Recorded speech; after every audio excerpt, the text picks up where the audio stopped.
turn of guests, which will set the protocol for today. And every other speaker will come to speak on that existing protocol. We'll call on Councillor Jamal Jetro Jr., National Vice President of the National Bar Association. Thank you.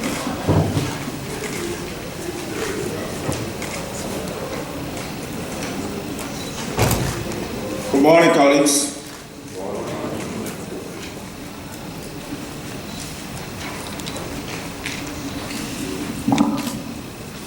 Annual Assembly 2023, under the theme Beyond Rhetoric and Impunity, Law, Governance, and the 2023 elections, the basis for democratic necessity in Liberia.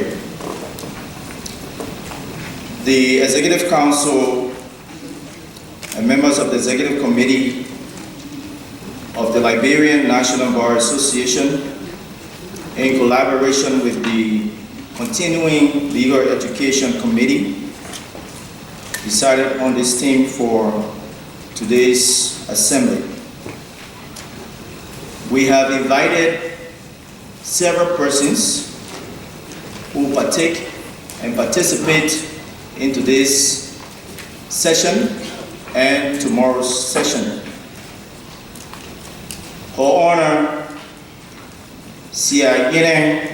G.O., Chief Justice of the Honorable Supreme Court of Liberia, Associate Justices of the Honorable Supreme Court of Liberia. I understand some of them are en route. Our judges of circuits and specialized courts present, magistrates, ambassadors and chargés d'affaires, and members of the diplomatic and consular corps. We have in our presence Ambassador Godfred A.E. Odudigbo, Embassy of the Federal Republic of Nigeria. Honorable Ambassador, you're welcome, Your Excellency. We also have His Excellency, Ambassador of Cameroon, Bengala Augustine Gan. Your Excellency, you're welcome. We have in our presence Ambassador Kwabena Okobi Apia of the Embassy of the Republic of Ghana. Mr. Ambassador, you're welcome. The Chargé d'Affaires of the Embassy of the Republic of Guinea, His Excellency Abubakar Sila. Ambassador, you're welcome. Chargé d'Affaires. Our honorable guest speaker, Her Excellency Christine N. Umutoni, the United Nations Resident Coordinator in Liberia. Madam Keynote Speaker, you are welcome.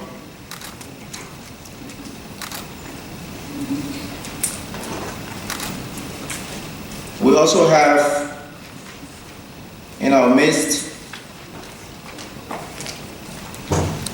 Honorable Waka A. Dukle, Commissioner at the National Elections Commission. Commissioner Dukle, you're welcome. And we also have other commissioners from the National Elections Commission, the co-chairperson, Councillor Tipla Reeves, and Councillor Ernestine Morgan Awa. Commissioners, you are welcome. Councillor Oscar Blow, Chairperson, Elections Coordinating Committee. I don't see him around. I hope he comes or sends his proxy. Councillor Dr. Jala Alim Babu, Dean of the Louis Arthur Graham School of Law.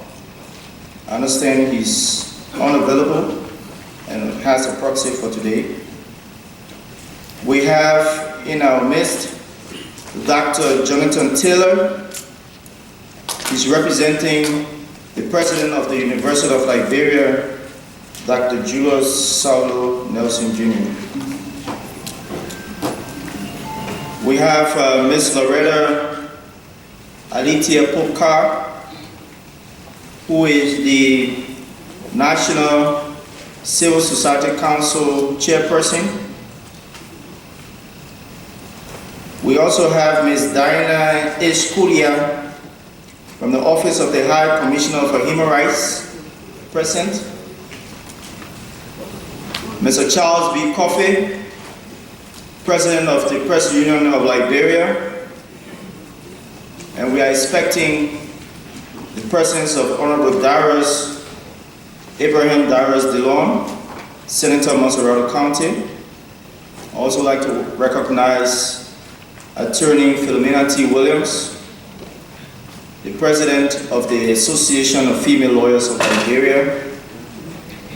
And I'd also like to welcome the President of the Prosecutor Associations of Liberia and also the President of the Association of Public Defense Lawyers. For honor, Nancy Finasami, President of the National Association of Trial Judges of Liberia. I also like to recognize the Vice President, His Honor Kausa Zuba, the Secretary General and other members of the National Association of Trial Judges. We also expect to see sometime Councillor Frank Musa Ding or his designate at this program. And there are also several key personalities in our midst. I also like to recognize the presence of the Honorable National Executive Council of the Lnba.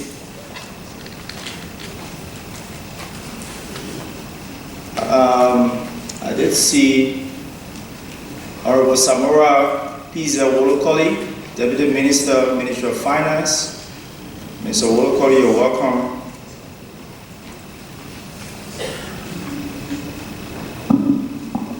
The President of the Liberian National Bar Association, Councillor Sylvester Doboreni, the Secretary General, Councillor Bono Mbama, the Treasurer, Councillor Rachel Yabaduoba. And I also take this time to recognize the Chairperson and members of the Steering Committee of this Assembly and the Social Welfare Committee, also the Protocol, Press and Publicity Committees of the Liberian National Bar Association, and all our lawyers, law students, the members of the press, and all of you who have graced this occasion. I trust that we will take our time these 2 days to deliberate on important matters that concern all of us and our country as we deliberate on a theme beyond rhetoric and impunity and discussions on the upcoming national elections. Thank you. We call on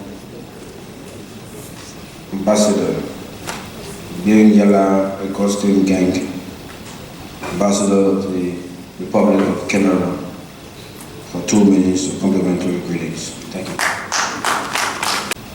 Honorable Representative of the National Elections Commission, Mr. Dukley, other platform guests, United Nations Resident Coordinator included, ladies and gentlemen, we are deeply honored by the invitation from the President of the Liberian National Bar Association, a personality that we hold in very high esteem, to join you at the 2023 annual deliberations of the Lnba, alongside such a cross-section of legal, political, and diplomatic actors. President Rennie leads a bar that compels high and growing expectations. Let me congratulate you, Mr. Bar President, on the pertinence of the guiding theme for this year's assembly. It couldn't have been more apropos for us at this time to earnestly and without showmanship lend our wise and collective attention to current disruptive rumblings, electoral rumblings. Tension indeed seems to be brewing and escalating with each passing day that brings the 10 October 23 elections nearer to us. And so I agree that all wise Liberians, and more so the legal and judicial family, must fully assume and highlight their inescapable prime role and obligation to give serenity to the nation during the emotion-packed elections on the horizon. Beyond rhetoric and impunity is a theme that admonishes us all, but the political stakeholders primarily, to demonstrate with urgency, maturity and patriotic love for country, and awareness of the destructive capacity of the flamboyant, pugilistic, self-serving rhetoric from tongues and pens that can easily act as flamethrowers. Yes, I am among those who do not any longer consider Liberia as a fragile state. Indeed, the war years are long gone behind us. Liberia has proudly experienced years of peace, longer than several countries on our continent. This is immensely reassuring. However, the charred sequels of war and human suffering are not so far back in the collective memory for us to now idly watch and allow adventurous minds to provoke with impunity a relapse towards another undeserved national disaster or dislocation. I see the scourge of dangerous rhetoric at two levels. Firstly, the bellicose, defiant, partisan rhetoric prevailing in some fringes of the media. The same inflammatory strategies are observable among too many political opinion leaders. Regrettably, such leaders with impunity, threatened by their choice of words and their tone, to nullify Liberia's enormous achievements in the area of post-Civil War social, political, and economic healing. Let me state this emphatically. Members of the diplomatic corps, and I speak here as the Dean of the diplomatic corps also, cannot be frontline actors in Liberian battles, even as the next elections catalyze these worrisome tensions.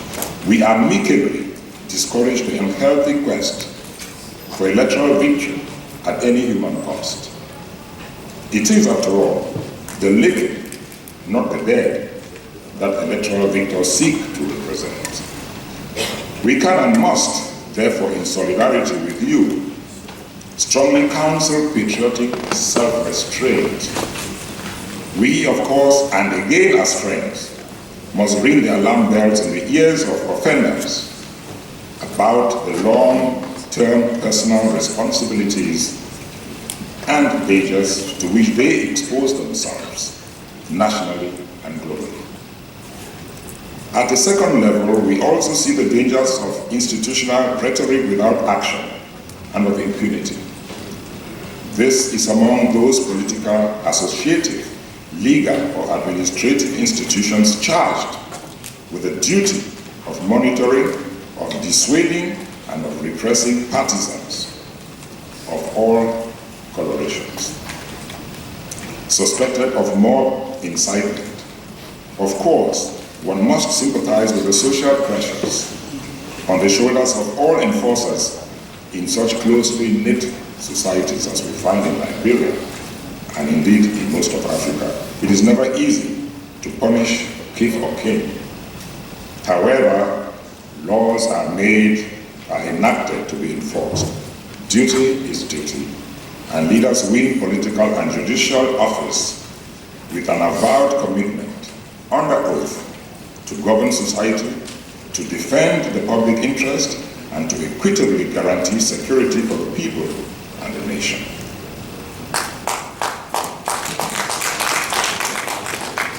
An election year is a good season. Then, when the diverse political and opinion leaders, whatever be their coloration, the National Elections Commission, the judicial authorities, the police and security guarantors of national security and stability, cannot but show spine, leadership, commitment, and purposefulness in their full, unbiased enforcement of the rule of law. And we are sure that the Lnba stands alert in its auxiliary legal role as both an active friend of all parties and all citizens, as well as a bona fide amicus curiae of the Supreme Court. Distinguished ladies and gentlemen, it is observable that offenders and criminals, whenever assured of impunity, after a first offense, only take courage for the commission of a second and third, and maybe fourth and more offense in addition. In addition, impunity is always an inspiration to emulate wrong by those initially too timid to dare break the social taboos, norms, and rules of law. And such a resultant escalation of lawlessness due to official or elitist dereliction of duty, or to tolerance, to fear, or to favor, is a fertile ground for the derailment of emasculation of governance. As a theme for the 2023 Assembly of the Liberia National Bar Association, aptly states, governance is a democratic necessity for Liberia. Such derailment of democracy, therefore, needs urgently to be stopped in its tracks. We remain prayerful and optimistic that the good and the patriotic, the pacificators and the genuine statesmen shall continue to stand tall and to supersede any inciters. Whosoever, as Liberia heads towards the delicate final 6 months of the 2023 electoral season, at the end of the process of a fair democratic contest on 10th October 2023, only Liberia should be the unified, peaceful winner in the unequivocal interest of all. I thank you.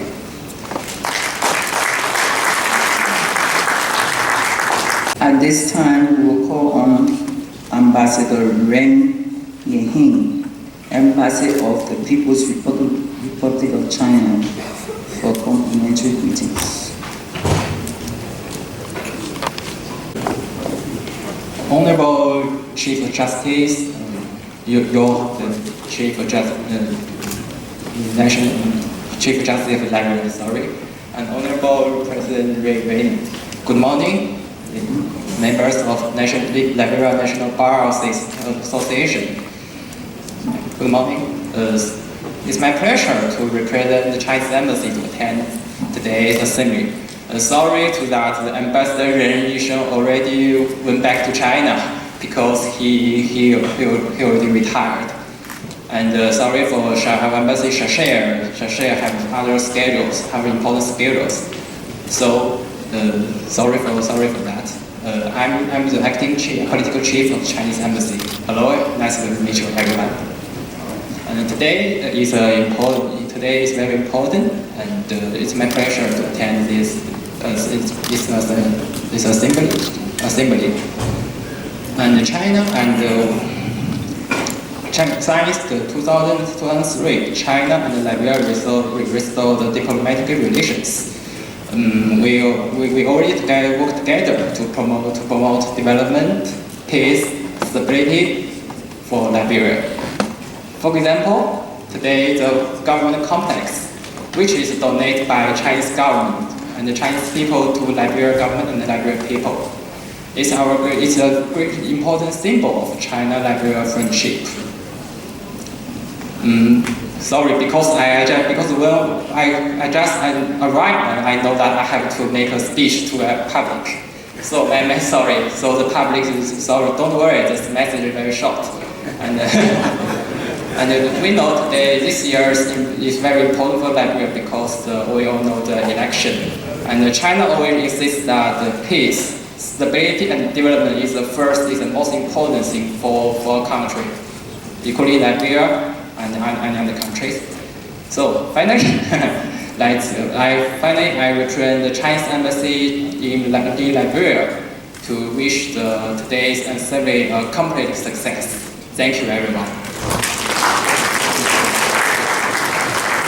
Honor George Lnba Dixon, Vice President of National Trial Judges Association of Liberia, please kindly join us on the platform.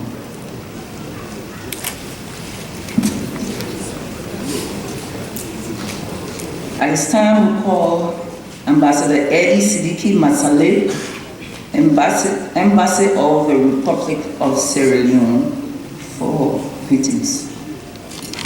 Further, Ambassador Urban Jostrom, Embassy of the Kingdom of Sweden, or proxy. Ambassador Kwabena Okubi Apia, Embassy of the Republic of Ghana, or proxy.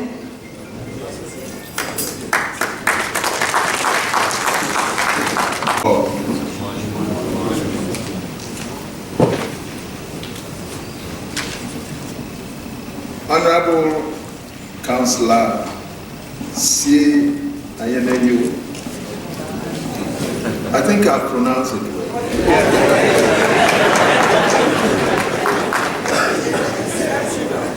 Chief Justice Supreme Court of the Republic of Liberia, Her Excellency Christine N. Omutoni, United Nations Resident Representative of the Republic of Liberia, Associate Justice of the Honorable Supreme Court of the Republic of Liberia here in present, Justice of Courts of Records, Councillors, and Attorney Generals at Law, Councillor Sylvester D. Rennie, National President of the Liberian National Bar Association, members of the Executive Council, senior government officials herein present, members of the Liberian Bar Association, National Bar Association, isn't it? Colleague members of the Diplomatic Corps, distinguished guests, ladies and gentlemen, of course, the media. I'm highly honored today to join you on the governing of the Liberian National Bar Association Assembly 2023 under the theme Beyond Rhetoric and Impunity, Law, Governance, and the 2023 elections, the basis for democratic necessity in the Republic of Liberia. Greetings from the staff of the Embassy of the Republic of Ghana. And let me also commend the organizers of this all-important assembly. My commendation also goes to members of the Liberian Bar Association for their devotion towards upholding the Constitution of the Republic of Liberia through their good legal principles over the years. The legal profession as we are all aware, is a very important and very noble one that is geared towards offering great service to humanity. Law is an integral part of human existence and has no doubt demonstrably played a very pivotal role both as an instrument and also as a source of motivation in the political, social, and economic development in many nations. Distinguished ladies and gentlemen, today we are very conscious primarily on the development of the law and its implication on the legal system of Liberia as the country goes to the polls in October 2023. The legal systems may face many contemporary challenges, but I urge the legal fraternity to be resolute in delivering justice as and when the need arises.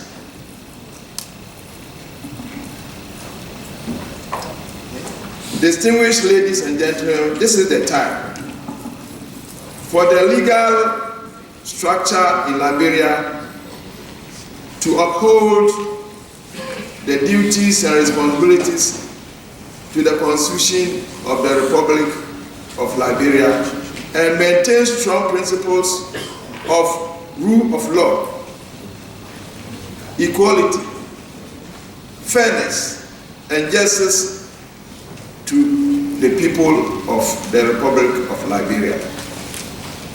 It is my hope that this year's assembly will bring great benefits to the association, the people of Liberia, and the legal system of Liberia. Distinguished ladies and gentlemen, once again, I wish you all a successful assembly. Long live the Republic of Liberia. Long live the National Bar Association of the Republic of Liberia. Thank you very much. On Mr. Christian Mukosa, Country Representative, Office of the United Nations High Commission for Human Rights, for greetings. I am Lnba representing Mr. Christian Mukosa, the Honorable Chief Justice, Excellencies, respectable President of the Bar Association, the noble profession here gathered today. Allow me to just give maybe a minute or two.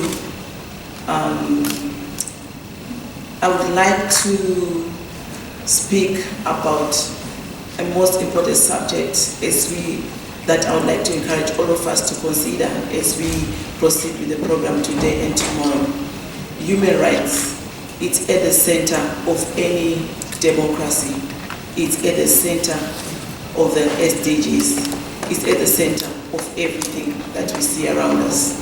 It is a critical subject that needs to be considered in any discussion that we'll have today and tomorrow and the days after.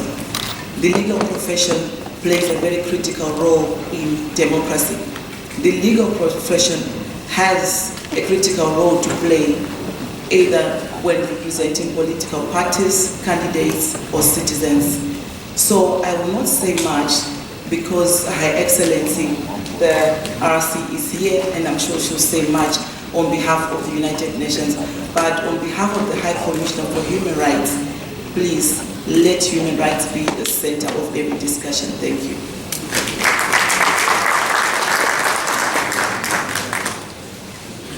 At this time, we call on Rasmus Dabom Nelson, Interim Country Director, Mercy Corps, for greetings.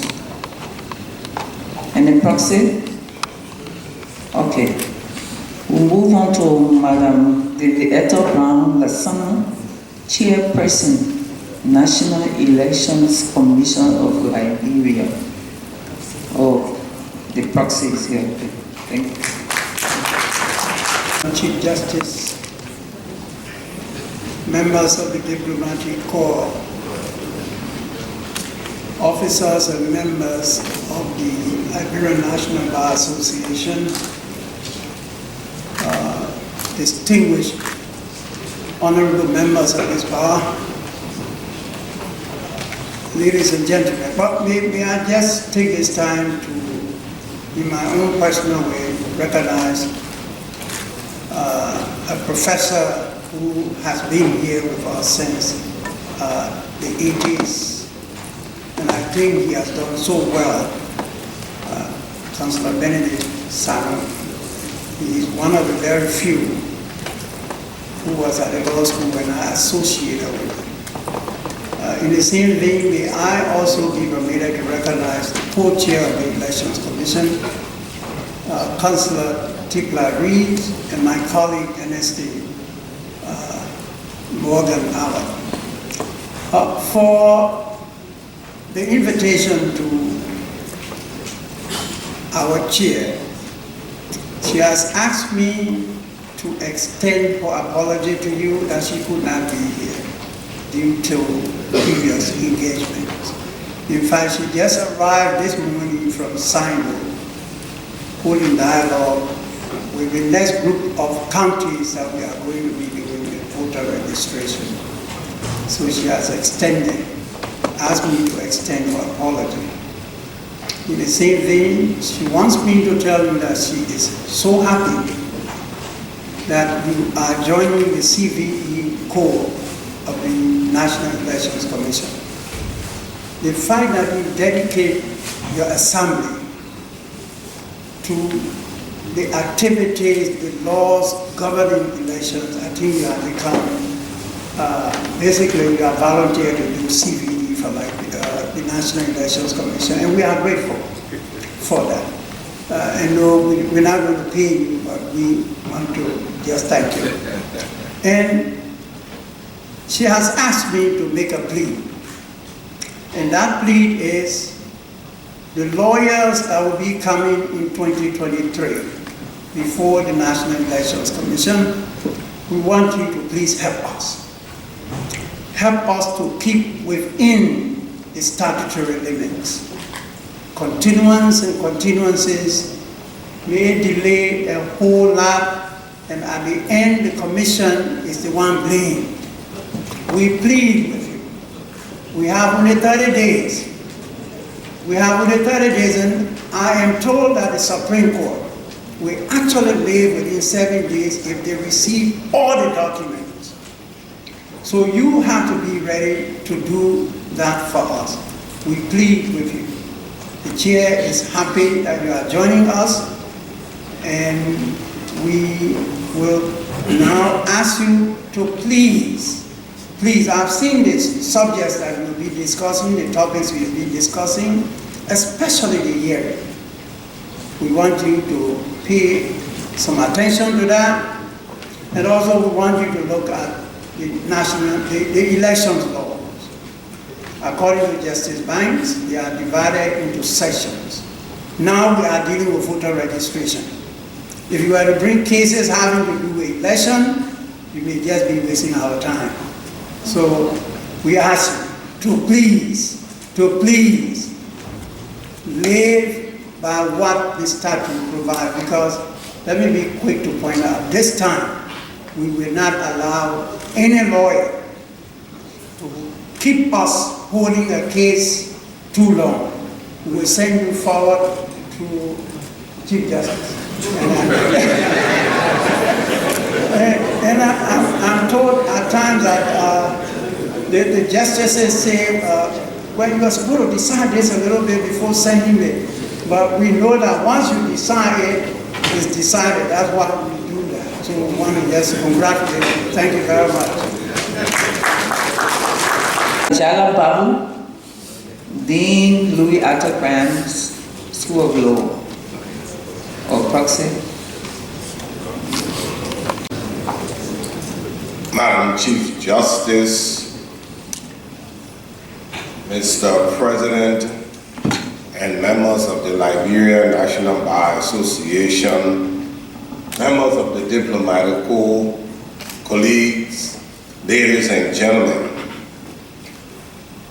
I recall that when the Chief of Protocol was announcing that we will be making complimentary greetings, he said that we will stand on the protocol of those recognized. I sat in my seat and I tried to rehearse all of those to be greeted, and I saw that we are to speak for 2 minutes. I timed it, and if you were exact, it will take you 2 minutes just to call out all of those who were recognized. So be that as it is, we recognize everybody. Thank you. I also received a telephone call from Dr. Councillor Jala Babu, who asked me as an associate professor at the Louis Arthur Grimes School of Law to speak on his behalf and on behalf of the law school. The law school is an intricate part of the judiciary of this country. Every justice on the bench, and perhaps every judge and magistrate, full magistrate that is a product of the Louis Arthur Grimes School of Law. The law school, being a part of the University of Liberia, that school being a part of the Republic of Liberia, the Republic of Liberia being one of the oldest republics on this continent, has also produced lawyers from many countries on the continent of Africa. So we are the bastion of academia also on this continent.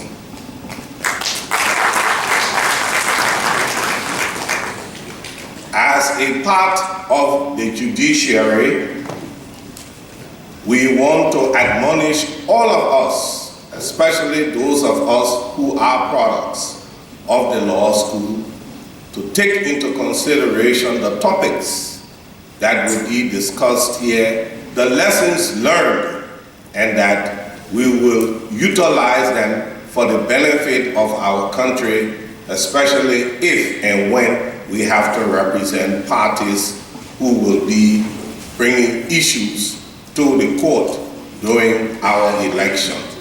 Let us consider Liberia first and not your mastery of the law to cause impunity and prolongation of matters. Liberia is in need now of your professional expertise. We want to thank everybody for being present. On behalf of the law school, we thank the Bar Association for extending invitation to the law school to be present at this assembly. We will learn and we encourage all of our products, former students, and those of us who are part of the university to make Liberia great. Thank you. Saul Nelson, President, University of Liberia. I'm Professor Jonathan Taylor. I'm a Vice President for Graduate Studies at the University of Liberia. And I'm representing Dr. Julia Saul Nelson, who would have loved to be here, but is attending some other event outside of the capital. Your Honor, Chief Justice, CNAU, Mr. President of the Liberia National Bar Association, Excellency, keynote speaker, other dignitaries, platform guests, members of the Liberia National Bar Association, distinguished guests, and perhaps I should add, all protocol observed. On behalf of Dr. Nelson, we want to thank the President of the Bar and the members of the Bar for extending the University of Liberia an invitation to be a part of this 2023 Assembly. As Councillor Jones has noted, the relationship between the University of Liberia and the Bar goes back to 72 years ago with the founding of the Lnba Assembly School of Law as one of the constituent colleges that formed the University of Liberia at the time. So, in a real sense, the University of Liberia and the Bar had this relationship extending for many, many years. We believe that the Lnba Assembly School of Law, in fact, I can almost bet that more than 90% of the lawyers in this country were trained at the Lnba Assembly School of Law. The school is one of the many schools of the university or colleges that we take pride in. The Lnba Assembly School of Law, as has been well noted, has produced all of the legal luminaries in our country, from Chief Justice, all of the Chief Justices of the Supreme Court, and all of the lawyers, counselors, and attorneys in law. So we feel, by nature, we feel tied and we have an interest in the activities of the Bar Association because we have our alumni who are functioning within the judiciary, and we take an interest in the activities of alumni that make us proud by your activities in the legal profession. As lawyers, as members of the Bar, the legal profession provides the assurance for our society. You are the custodians of our democracy. That's why we feel that your 2023 Assembly, devoting it to the issues of the elections, I believe could not be more timely and appropriate. As lawyers in the legal profession, we look to you, the society looks to you as guarantors of our freedoms and the rule of law in the society. In other words, that I need not mention the kind of responsibility that you as lawyers have for sustaining the peace, the democracy, and the stability of our country.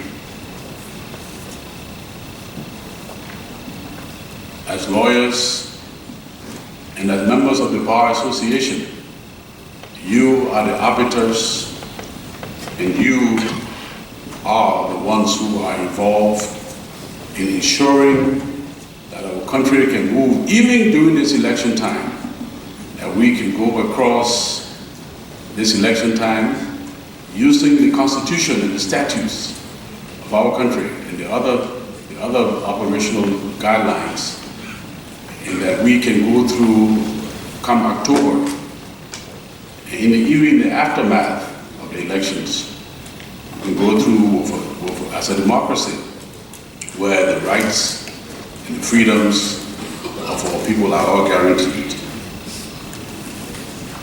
Let me just say again, we at the University of Liberia take great interest in your work and what you do, not only because you are representing us in a way in the larger society, but because of the great responsibility that rests upon your shoulders in the maintenance of the rule of law in our country. I want to congratulate the President and you members of the bar as you come together for the next 2 days. We wish you a successful deliberation and we look forward to the outcome of this conference. Thank you and God bless you.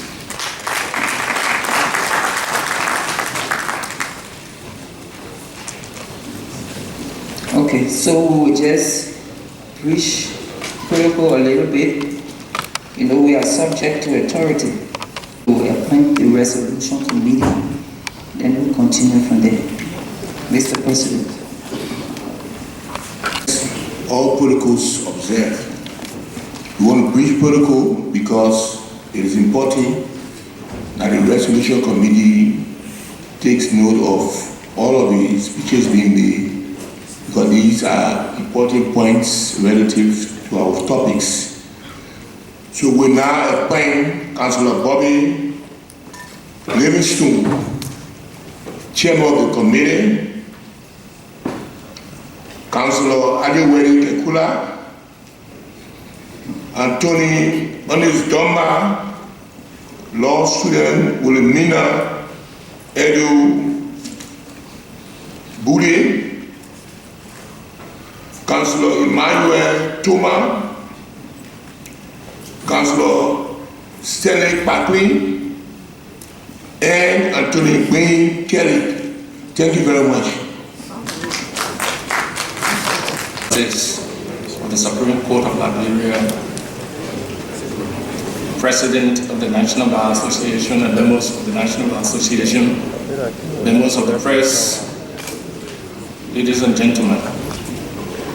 The rule of law is a critical factor for the achievement of democracy, being rooted in equal rights and accountability. By strengthening the rule of law, we can protect all people and advance inclusiveness. We can also limit the arbitrary use of power as being practiced by modern democracy. It is because of the rule of law that we have freedom of expression and freedom of the media. So we wish you well in your deliberations. We know in the event of electoral dispute, the judiciary or the Supreme Court has the ability to dispense justice.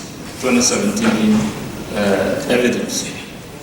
What is required now is that the protection, safety of lawyers, of judges, and legal practitioners in our country. We are not saying people who are not protected, but during this critical period, it is important that people who are going to dispense or who are dispensing justice must have that level of safety so that there will be no fear. The press union is a partner to the Bar Association, and they all work, especially the lawyers, we all work for the interests of our country. Wish you well, and I know you have a successful deliberations. Thank you very much.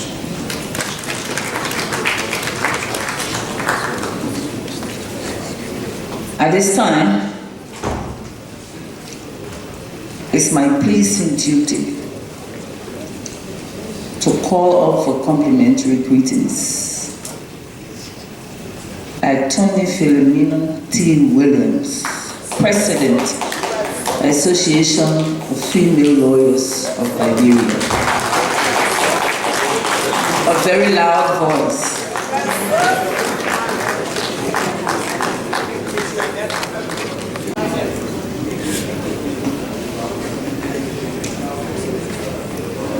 Your Honor, Sirleaf, Chief Justice of the Republic of Liberia, Dr. Sylvester Rennie, President of the Liberia National Bar Association,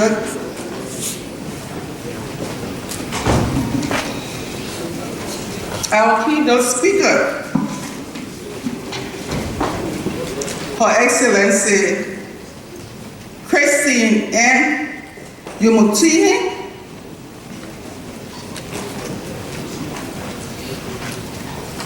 members of the Diplomatic Corps, platform guests, my esteemed colleagues. If I miss anyone, all protocol respectfully observed. Notwithstanding, I recognize Commissioner Ernestine, I did see her, Ernestine Award, and Tibla is here also, because you are critical to my message.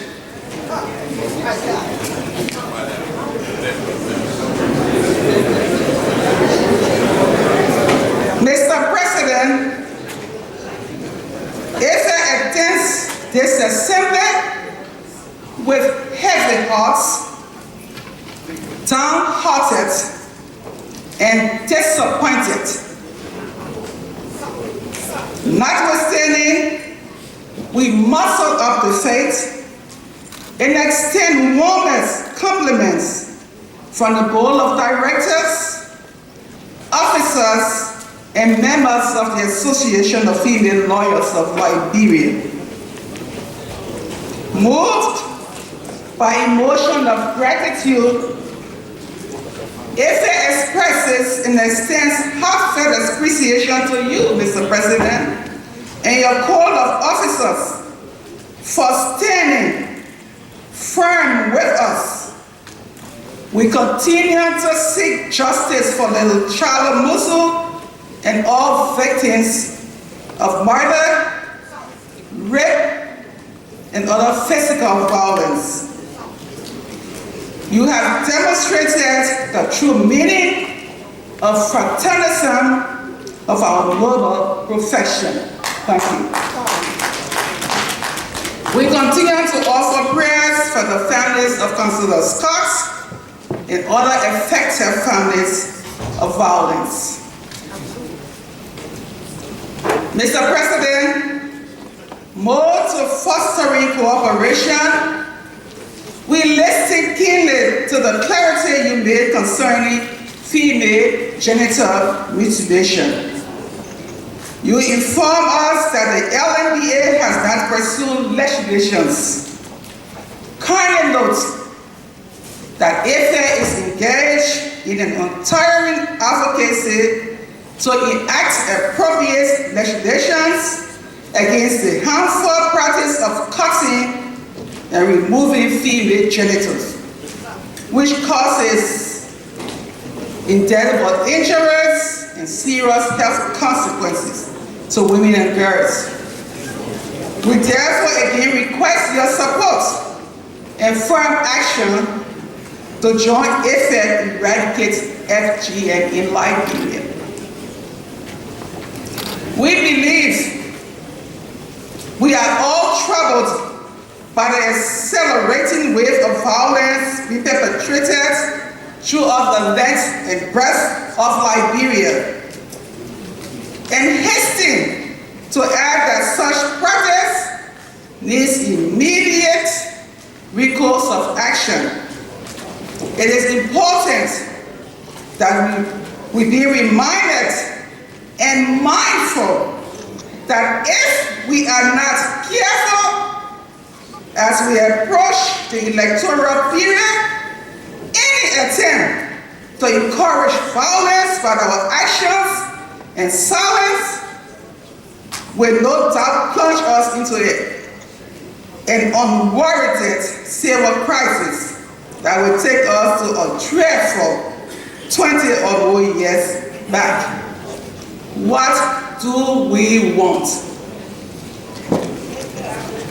I listened to the representative of the chairperson of the Liberia of NEC when he recognized and appreciated Councillor Shagan. We join you. Therefore, similarly, Mr. President, it is imperative that we recognize and deeply appreciate someone who has promoted human rights and endeavored to end violence against women and children in Liberia. His Excellency Michael McCarthy, the outgoing ambassador of the United States of America, accredited to Liberia.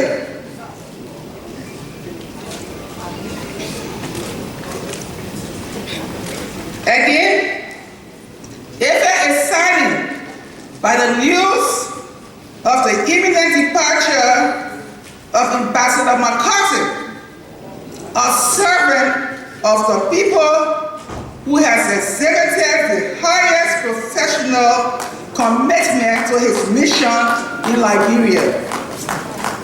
Ambassador McCarthy worked with the executive, legislature, the judiciary, and civil society organizations to ensure responsible performance and to promote and advance peace and security in our nation. He is quick to recognize and employ the government in its achievements, and he does not hesitate or waver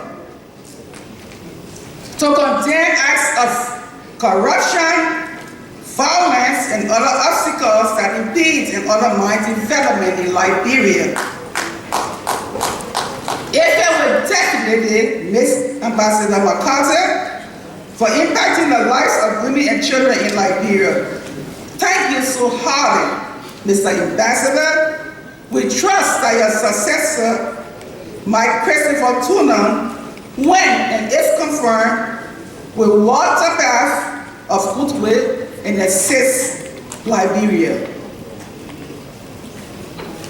Mr. President, reflecting on the theme beyond rhetoric and impunity, law, governance in the 2023 elections, the basic for the democratic necessity in Liberia,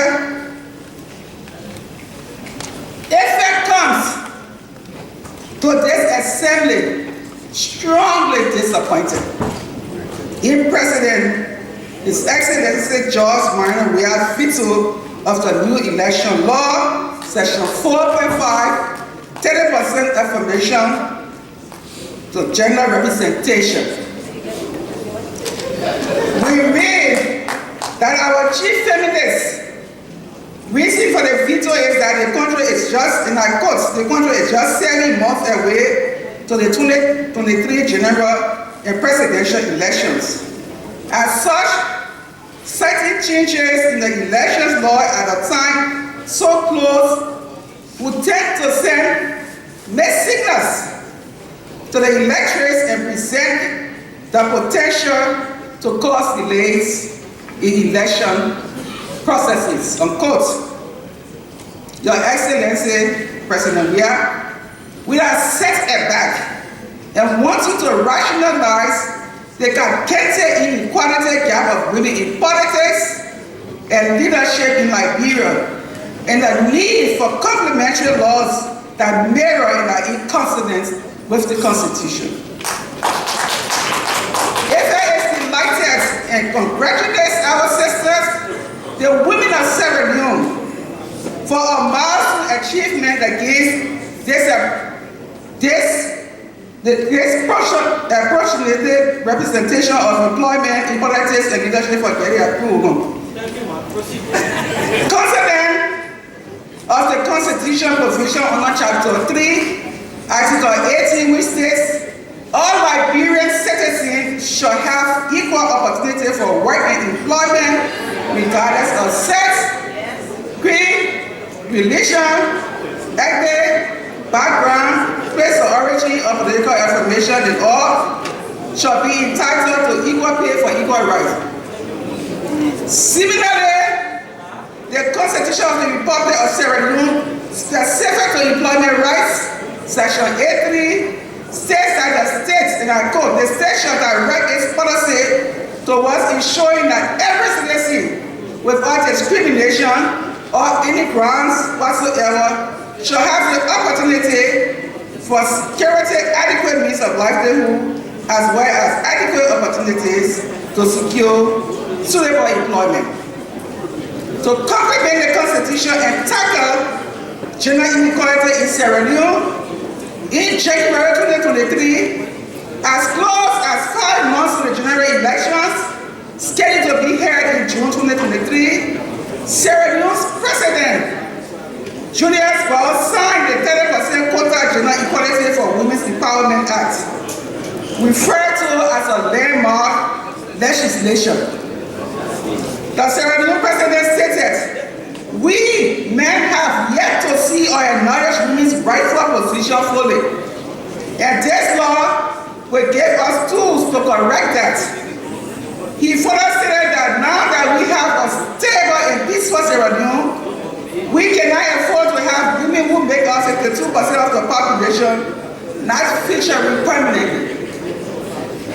Like Sierra Leone, according to Mr. Lawrence Shaw's acting director of DHS, the de facto population in Liberia on census night, female population accounts for 49.6 statistics.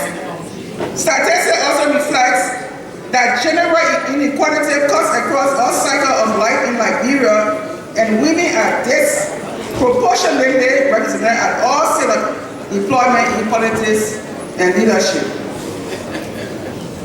We will fight to the end. Let us note that the President, Bayo, signed the 30% Quota Affirmative Act in January 2023, as close as 5 months to the general presidential election scheduled to be held in June 2023. President, we have vetoed the women's 30% quota representation 7 months to presidential and general elections. Therefore, President, we strongly believe that if you have signed the 30% affirmative action for women representation, it clearly would not have delayed the election processes as stated in your veto statement. The present cause of delays in the election processes, we believe, are due to multiplicity of reasons.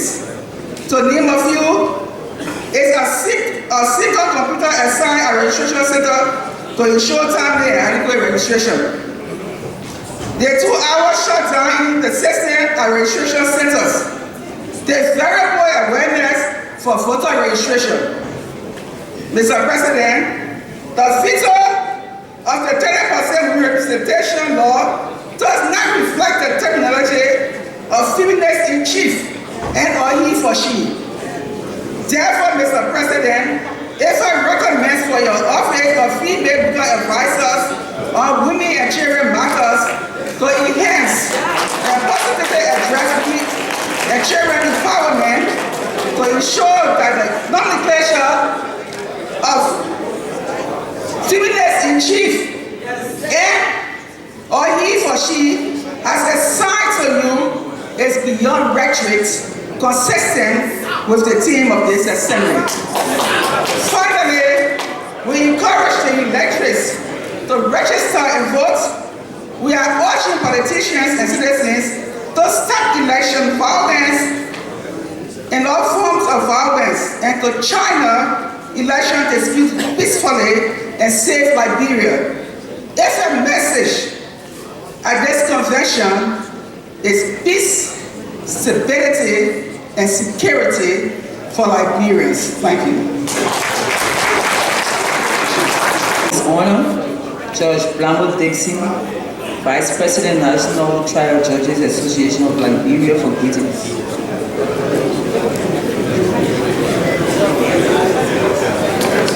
Female Chief Justice of the Honorable Supreme Court of Liberia, Mr. President and officers of the Liberia National Bar Association, Your Honors, Councilors and Attorneys at Law, I bring you greetings from the Executive Committee, President of Honor Nancy Findasami, officers and members of the National Association of Trial Judges of Liberia. Thank you for the assembly and thank you for the recognition. Democracy is a way of life and majority takes the day. Democracy is embedded in the political culture and political will of the people, including their values, morals, traditions, and beliefs. Democracy requires execution of good governance by the governors. Elections are part of the democratic process, whereby the people choose their own leaders to govern them. I thank you.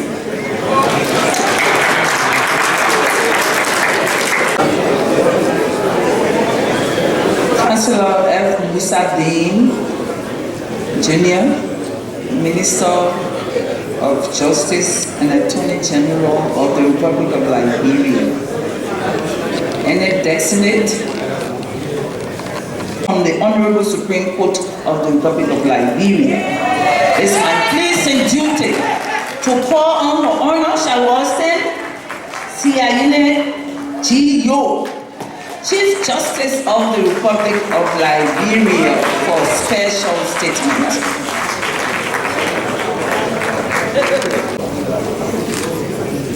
Oh, please be seated.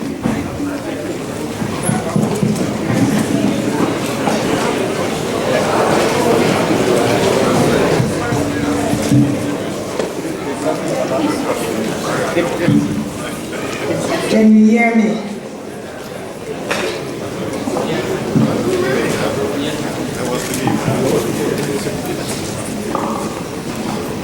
I greet all of us here this morning as lawyers and as members of the black gown aristocracy. I greet officials of government present here, in particular the legal advisor to the President, Councillor Bernard. I greet you, Your Excellency, the United Nations resident representative or coordinator in Liberia. I greet you, the Dean and Excellencies of various diplomatic missions to Liberia present here.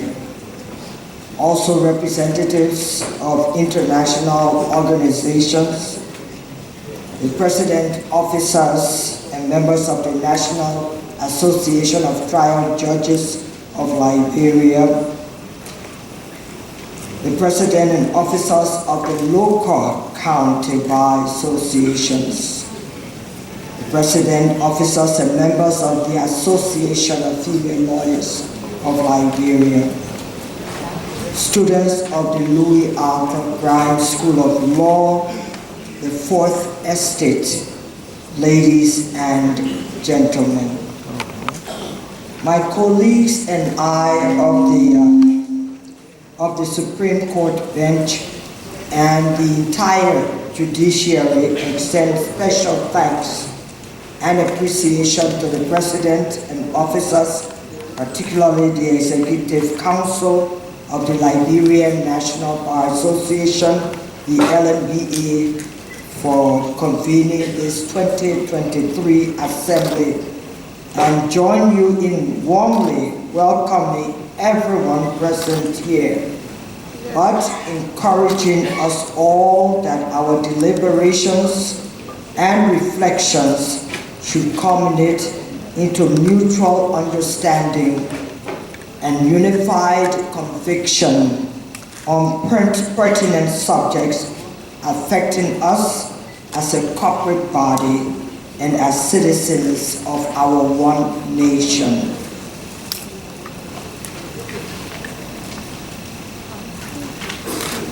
Taking cognizance that this year 2023 is critical to our democracy because we will be going to the polls to elect the next president and vice president, as well as other members of the legislature, the theme, Beyond Rhetoric and Impunity, Law, Governance, and the 2023 elections, the basis for democratic necessity in Liberia, is very relevant for in-depth and sober deliberation at this assembly.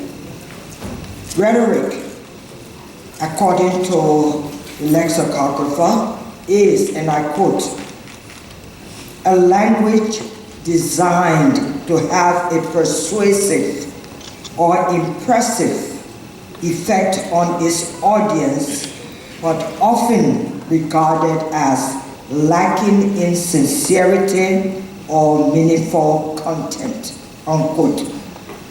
Therefore, to move beyond the art of grandstanding stage of good governance and astute statesmanship, words must be matched with substantive actions, and in our legal sphere, allegations must be supported by factual evidence. And the audience must shed off the old long-standing skin of a novice, the stagnant curse of slumber, and commit to taking on a new style of ingenuity and alertness, knowing that for every right there is an applicable responsibility. The theme of this assembly compels me to revert to my address at the formal opening of the Supreme Court for the March term 2023, where I underscored the position of the Supreme Court as contained in numerous opinions in dealing with rhetoric during this political season, which is oftentimes categorized with growing anxieties and sentiments. I stated, and I quote, the opening of the March term AD 2023 marked the peculiar silence and equanimity that comes before the storm of the general and presidential elections scheduled for the second Tuesday in October 2023.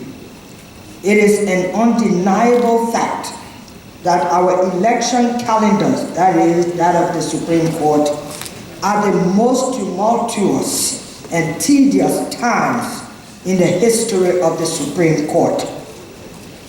The Supreme Court docket attests that even in these quiet moments, the storms of election cases or challenges are quietly brewing at the National Elections Commission, and the ICA has already started.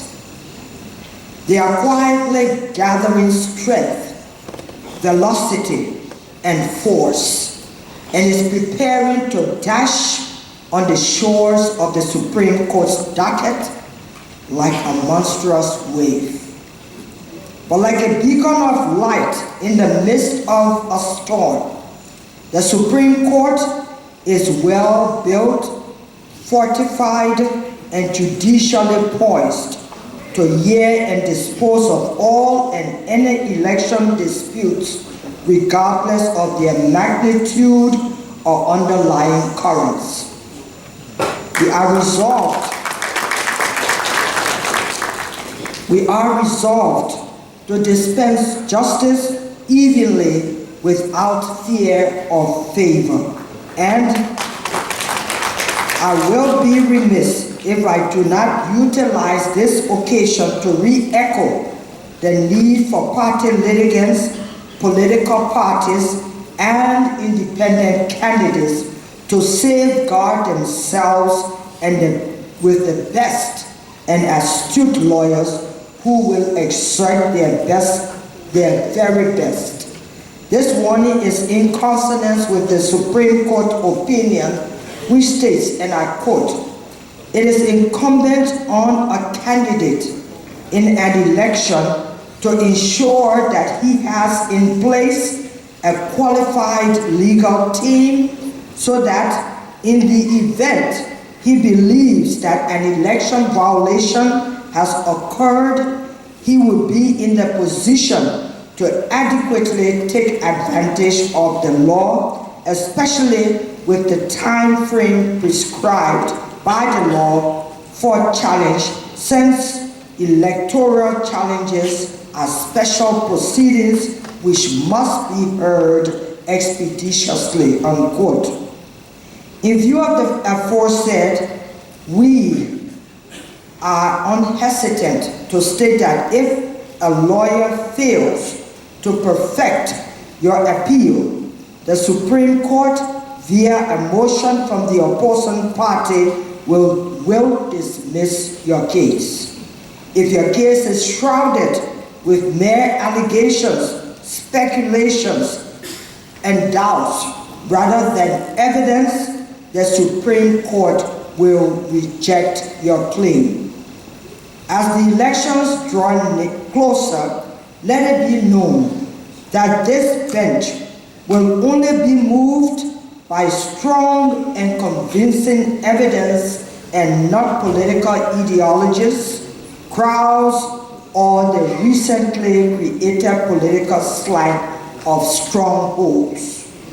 The Supreme Court has consistently held that, and I quote, "The concept of a candidate claiming stronghold over a particular election geographical locale finds no factual or legal basis in judicial proceedings, as it is completely doubtful, uncertain, and speculative in that only the electorates via their valid votes cast can determine whether or not a candidate is widely influential within a particular locale. Hence, an allegation being speculative and uncertain is untenable, as voting in elections within our jurisdiction is done by secret ballot." And I have a lot of citations from opinions of the Supreme Court to back that. We will continuously uphold this principle of law in deciding elections cases and will confirm or reject election results based upon evidence and nothing more, all of which is in consonance with our creed, which states, and I quote, "The law makes no distinction between men when before it. The high and low are both on an equal level. The law, while just, has no sympathy. It neither makes men rich nor poor. Hence, the claim to be rich can have no influence with it, and to plead poverty can awaken no sympathy," unquote. And I will add that to plead ignorance of the law will not constitute an excuse. Accordingly, let me submit, fellow lawyers and distinguished guests, that the foregoing are not rhetoric, but the law, and the Supreme Court remains vigilant in stating what the law is, which can effectively silence and quell any false belief in impunity. Members of the distinguished ladies and gentlemen guests, the Supreme Court is confident that the deliberations at this forum will climax into a propitious 2023 Assembly for the benefit of all Liberians, yea, Liberia. We therefore ask that you join the Supreme Court in rebranding the image of the judiciary. I thank you.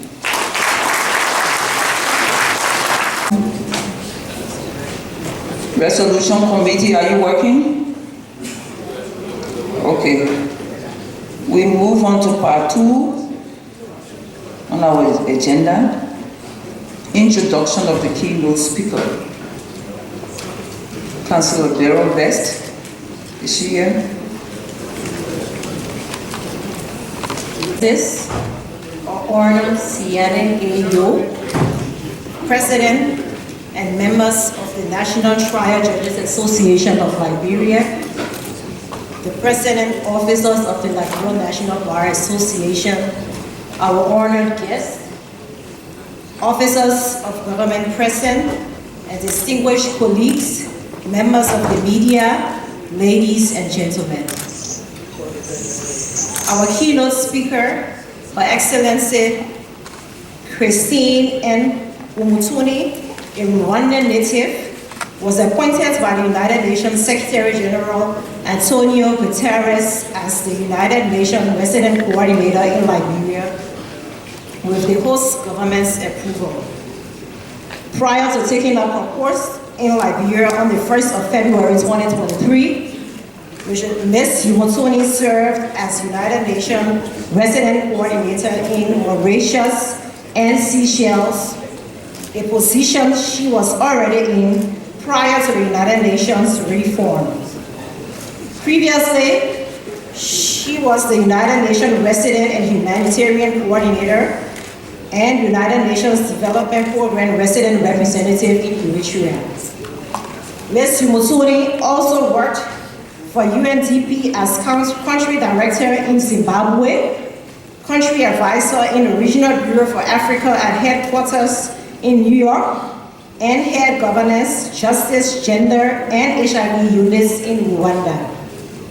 In this capacity, she supported the production of Rwanda's first ever joint governance assessment report and capacity building to governance institutions covering elections, anti-corruption, justice, human rights, and peace building. Prior to joining the United Nations system, she worked as a development consultant focusing on gender and governance. Ms. Umutuni has worked with the government of Rwanda, her native country, in various capacities. She served as Rwanda's ambassador to Belgium, with accreditation to the Netherlands, Luxembourg, European Union, and the Vatican based in Brussels, and Rwanda's ambassador to Uganda. Before her diplomatic assignment, she worked in the office of the President as advisor on economic and social affairs and supported the process of the elaboration of Rwanda's poverty reduction strategy, amongst other things. Ms. Umutuni also served as Director of the Cabinet at the Ministry of Rehabilitation and Social Integration in 1994, after the war and genocide.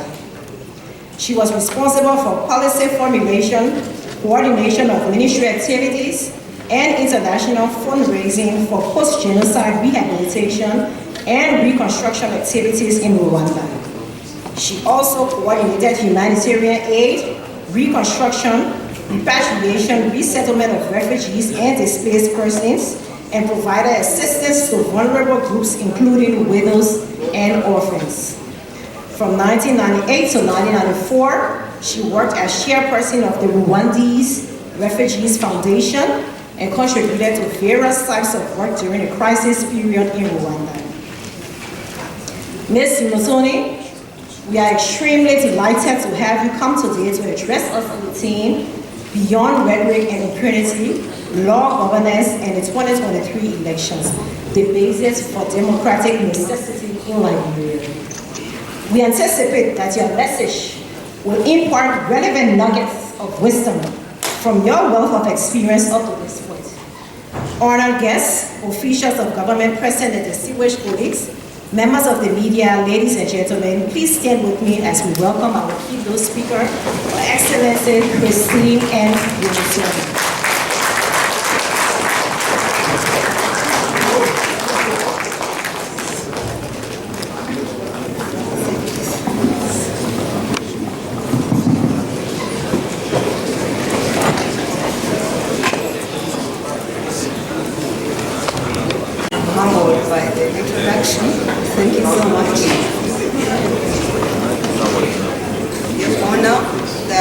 Justice and Associate Justice of the Supreme Court of Liberia,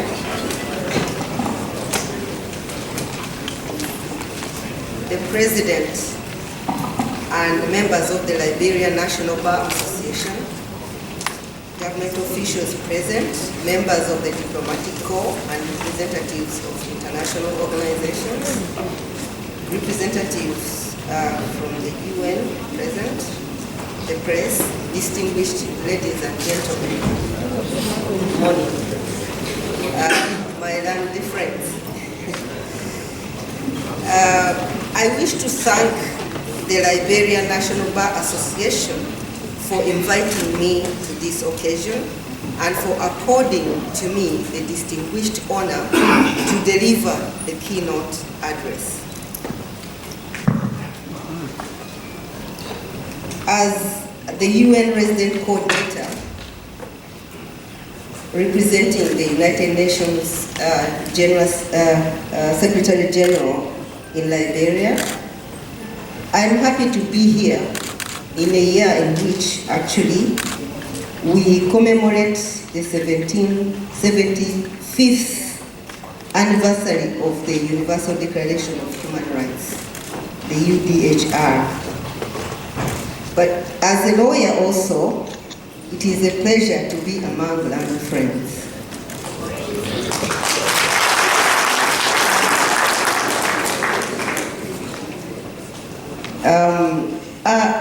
I will say a little bit about my journey to law school because it was not easy. As you know, the history of Rwanda very well, full of conflicts and challenges. I grew up as a refugee in a refugee camp. And it was not easy to access education. At some point, my father said, I have to drop out of school and let my brothers go to school. And my teacher, the primary school, I was supposed to be going for exams, I had to stop. But my teacher came home and begged my parents to take me home for a weekend and talk to me. She persuaded me to do the exams, even if there is no school fees to go to secondary school. At least I will leave with a primary school certificate, and who knows what. Anyway, long story short, I passed among the best 3 students in the entire school and was offered a scholarship.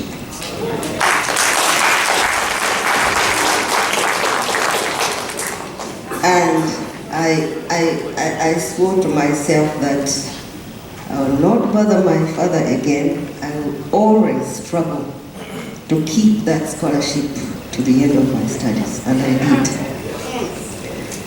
But the moral of the story here is that please, for parents, give equal opportunity, equal rights to your girl child and your boy child.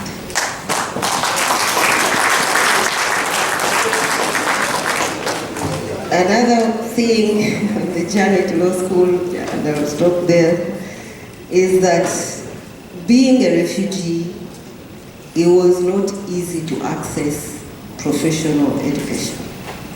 I felt that I wanted either to be a doctor or a lawyer or something like that, but to go to higher secondary, I needed proof of citizenship. My father had to go again begging to his friends who are nationals to find a foster father for me, to then get the citizenship form, anyway, which I got, and then this is how I found my way to law school. The message here also is that please, let us allow refugees, migrants, displaced people, the same equal opportunity as we offer to anyone. Yes, you can clap for that. So basically, human rights for all, well, in whatever circumstances. So let me come back to my message, but I think that was a big message also. I believe that if we were to believe in lawyers without borders, I would be a member of this August Assembly.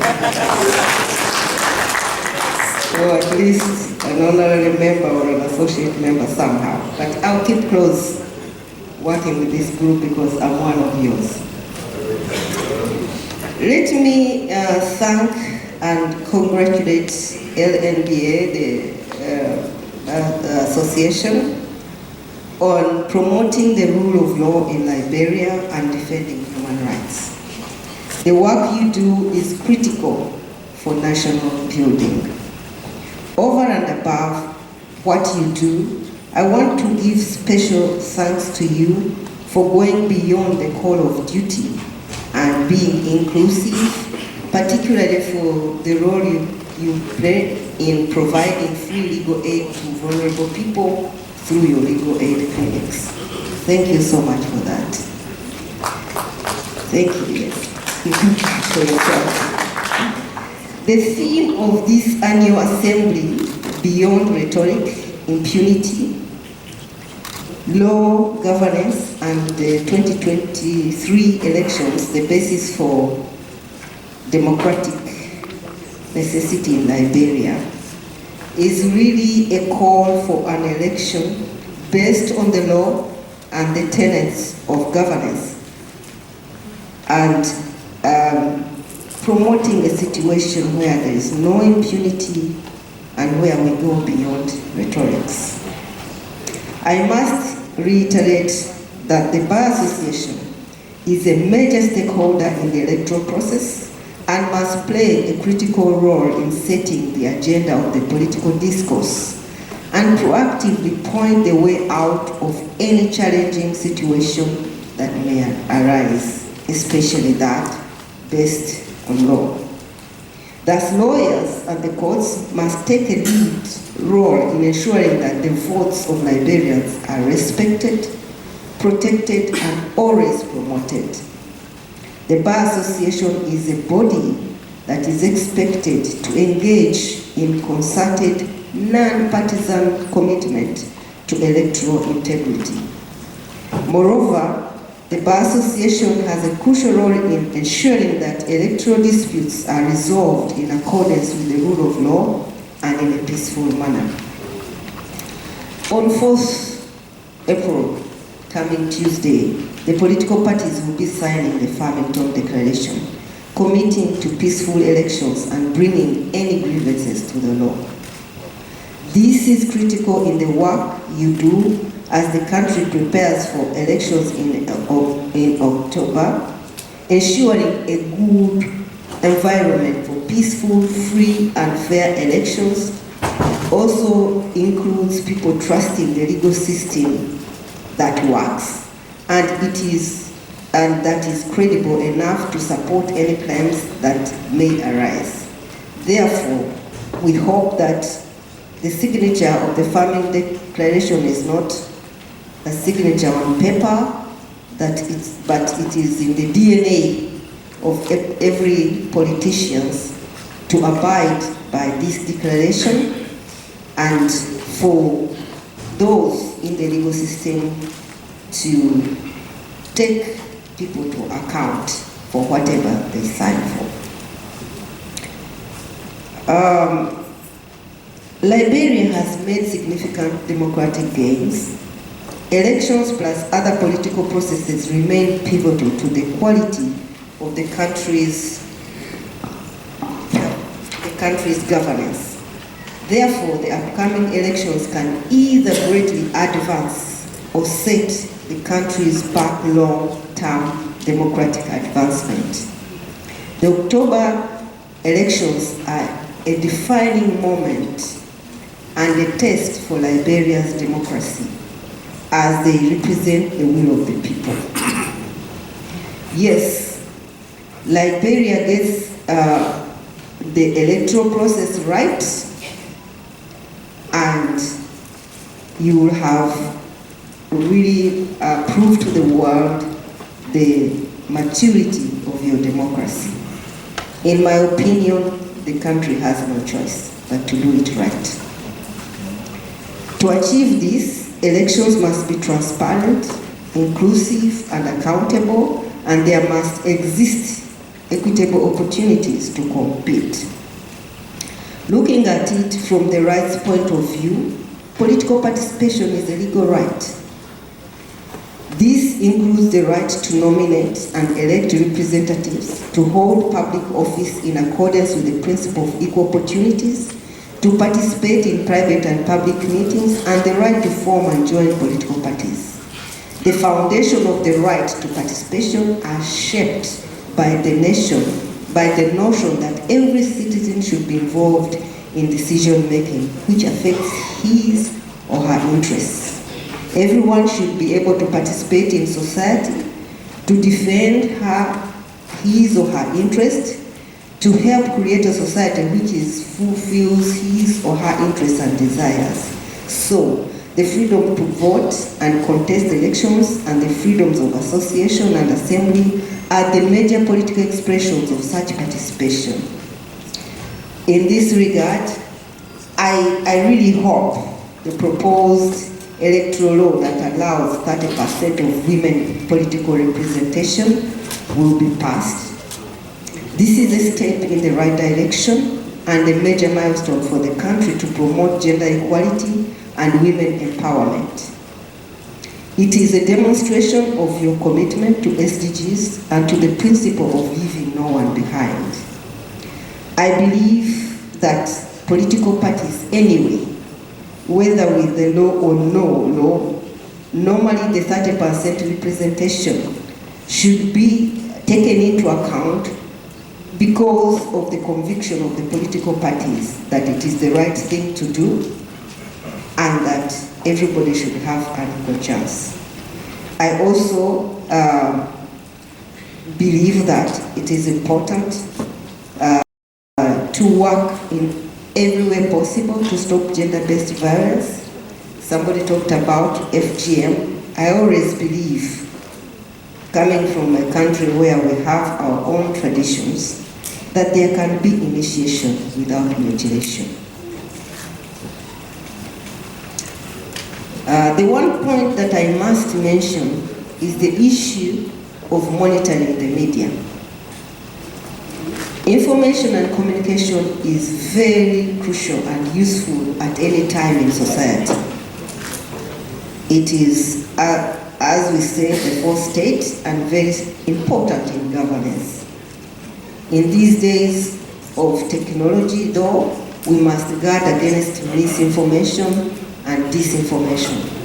I remember during the COVID times, we used to call it infodemics, which could constitute a grave threat, not only to the electoral process, but the peace and stability of any country. In the world of social media, this issue is becoming very important and there is need for people to communicate responsibly. The legal system can help guide credible media practices. As you know, the UN has set aside the 7th of April as an international day for campaign against the genocide. I can tell you, coming from that land, that the hate speech that came through the radio LTLM was used as a tool of genocide. I do not wish any country to experience what we experienced in Rwanda. And I speak this with lots of emotion. It is important that the political competitiveness processes remain within the rules and that all sides adhere to the tenets of the democratic processes and desist from hate speech. I therefore wish to draw the attention of all political parties to keep principles and commitments they make to prevent electoral violence, impunity, and justice. And I know that this August Assembly has a great role to play, in fact, around preventing impunity and ensuring justice. It is fundamental that all Liberians recall the foundation upon which this country was built, which is carved out in the preamble of the Liberian Constitution in the following words: unity, liberty, peace, stability, equality, justice, and human rights under the rule of law, with opportunities for political, social, moral, spiritual, cultural advancement of the society, of our society, and for ourselves and for our prosperity. End of quote. A week ago, I had the privilege of witnessing the commencement of the voter registration, and I saw the enthusiasm of Liberians from all walks of life, young and old, men and women, going out to register. The process has started peacefully, must end peacefully, peace first, peace last. This is my plea. I really believe strongly that this country will go through this peacefully, because I know from experience that no country has ever gone through conflict can ever look back. Let me close by saying that as Africa's oldest republic and a country that has transitioned from conflict to stability, the world will be watching Liberia's elections closely. The special representative of the Secretary General for West Africa, UNOWAS, will arrive in this country for a solidarity visit on Monday. She will come to witness the signature of the Farmington Declaration for Peaceful Elections. The ECOWAS president will be here, and other dignitaries for the same purpose. So, could love anyone's country than themselves. So, there is no country, as I said, that have passed through challenges that push for Liberians to do what it takes. And I've just been here for a short while, but when I see the commitment, the determination, I can only see the country marching forward. The Bar Association is a major player in ensuring that Liberia gives itself, or that Liberia gives a good report of itself. I wish you well in your deliberation as you continue to plan for a positive influence on the elections. I want to pledge that the United Nations, and indeed the entire international community that I represent, will remain committed to partner with Liberia and the Bar Association in particular, as the country continues its journey to sustain peace and prosperity in a nation guided by the rule of law. I thank you for your kind attention. God bless you and God bless Nigeria.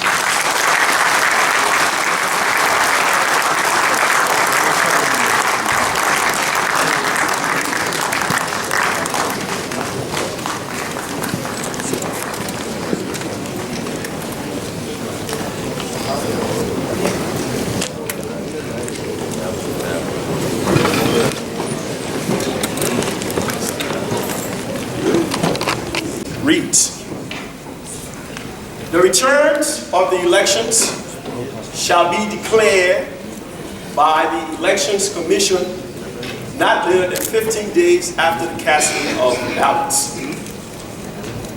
Any candidate, any party or candidate who complains about the manner in which the elections were conducted or challenges the result thereof shall have the right to file a complaint with their elections commissions.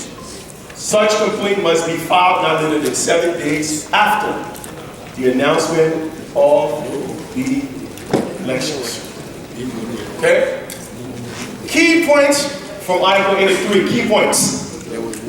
1, the NEC has 15 days after the conduct of any public election to declare/announce the result.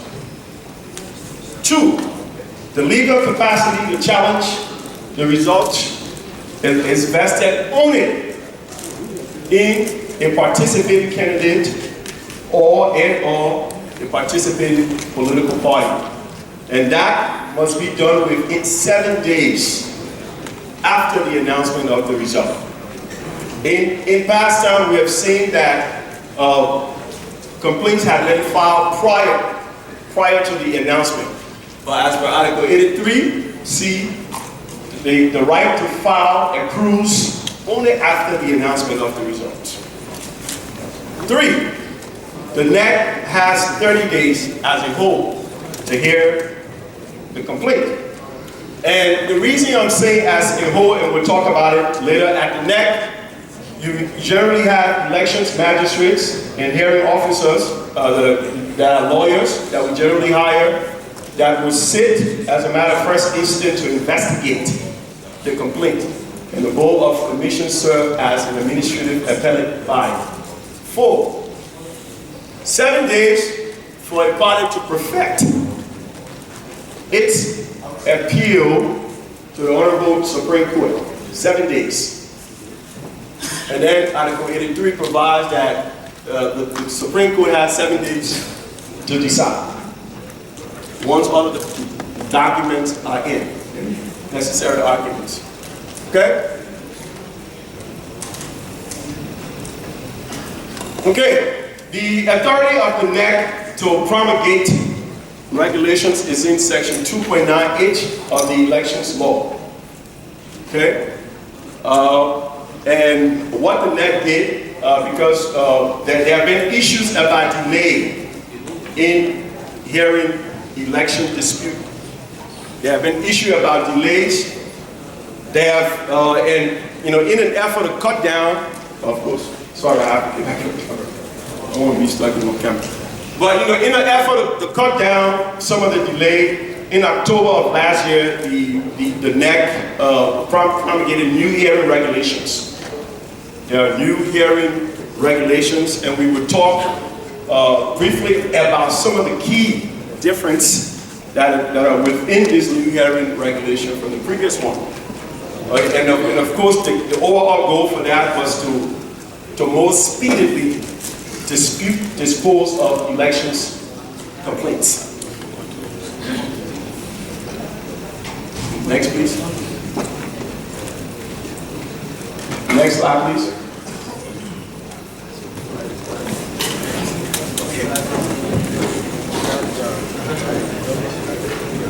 Okay, it takes a while. Okay, who may file a complaint?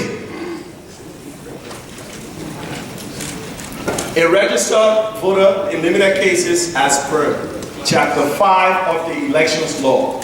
Chapter 5 of the Election Law deals with voting, registration. Okay, 4 and 5. So that the right to file a complaint regarding voter registration and or doing voting as per an individual voter lies with that voter. Be an agent of a political party or candidate. Of course, that agent must have the proper authorization to file a complaint. Each candidate or political party will be allowed to have no more than 2 accredited agents at each of the polling places. And those agents alternate, between themselves. So if this person comes in, as he or she needs to go out, then the other one comes in. And of course, as per Article 83C that we read, a candidate, political party now can consider coalition and or alliance.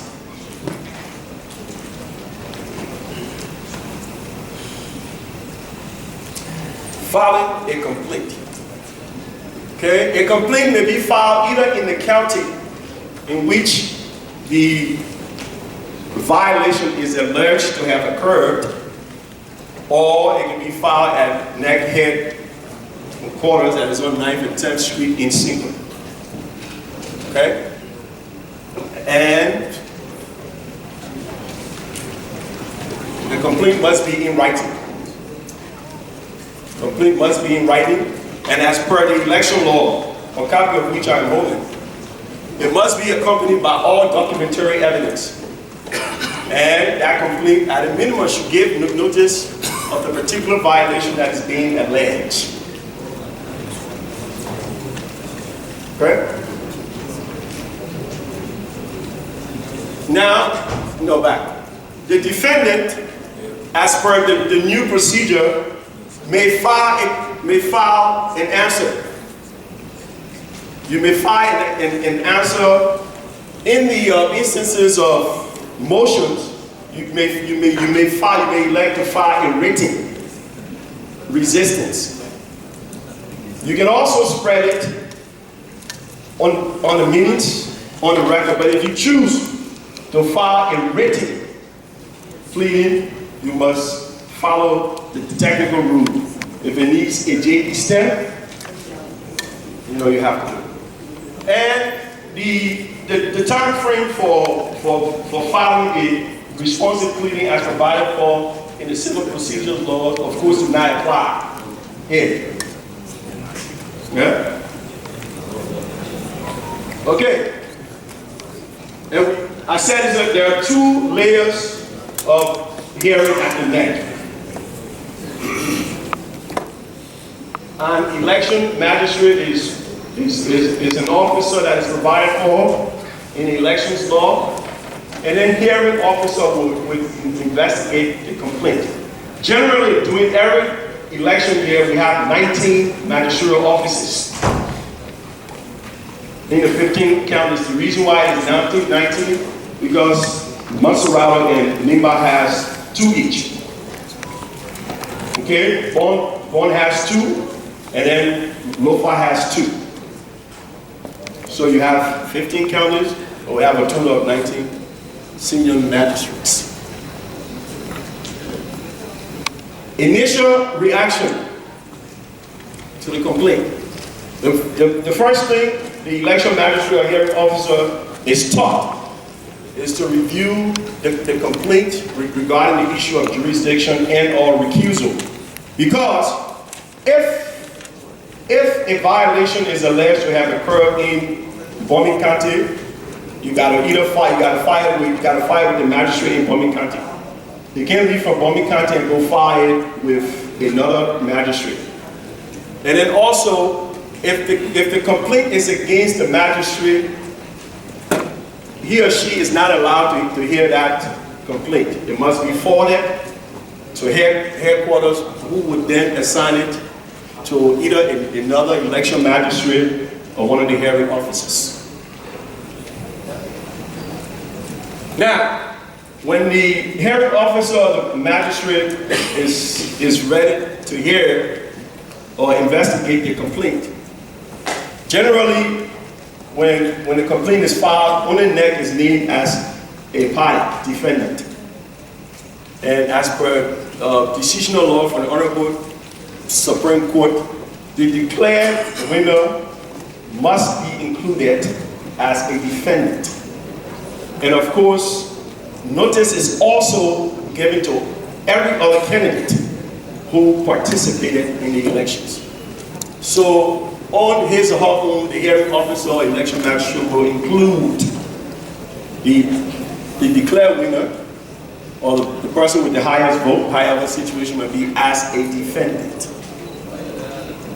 Note that there is this practice at the neck where they have polling day complaints, and generally party agents would file a complaint, but those polling days complaints are generally for a voter. Because remember Article 83, the right to file for a party to file a complaint or a candidate accrues only after the announcement of the result. Okay, but there are generally there are complaint forms at the various polling places for individual voters if the need arises.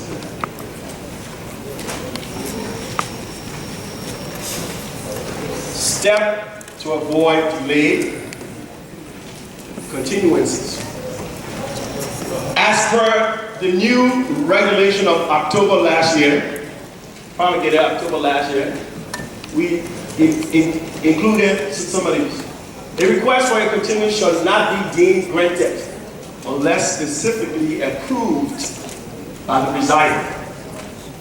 So don't just send a letter and automatically assume that, it has been granted. A letter or whatever you send is a request and must be approved. And no proceeding in a contested election case may be continued for more than 2 business days.